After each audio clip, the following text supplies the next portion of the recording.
Hello guys, আসসালামু আলাইকুম। আশা করি আপনারা ভালো আছেন, আমিও ভালো আছি।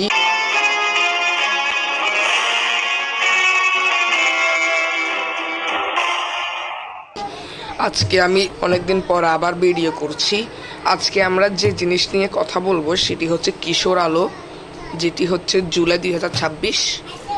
এটির দাম হচ্ছে আসলে 50 টাকা, কিন্তু আমি ডেলিভারি চার্জ সহ আমার পড়েছে 110 টাকার মতো।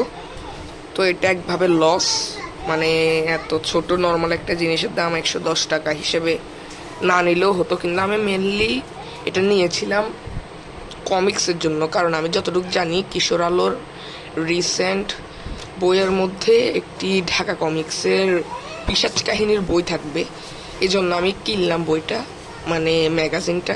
ওখানে অনেক কিছু আছে, কিন্তু আমরা মেন কমিক্সের দিকে যাই। আমরা চলে এসেছি কমিক্সের সেকশনে, এবং আমি খুবই ডিসঅ্যাপয়েন্টেড, কারণ আমি মনে করেছি আমি পুরো গল্পটা এখানে পাবো, কিন্তু এখানে কিছুটা কমিক্স এবং অনেকগুলো অ্যাড দেওয়া, এই কয়টা পৃষ্ঠা, তারপর পুরো মানে এতটুকুই, তারপর লিখে দিয়েছে চলবে। মানে পিশাচ কাহিনীর কমিক্স মাত্র 3 পৃষ্ঠা দিয়েছে এখানে ওরা, আমি কেন বুঝলাম না।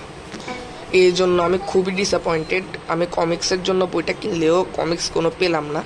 তারপর ভাবলাম অন্যান্য কমিক্সগুলো পড়ে দেখি। তারপর এটা মাত্র 2 পৃষ্ঠা, তাই আমার ভালো লেগেনি।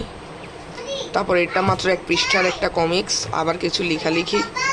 তারপর এখানে একটা কমিক্স আছে যেটা হচ্ছে কেমন করে উড়তে হয় না, এগুলো আমি এখন দেখাচ্ছি না, পরে দেখাবো।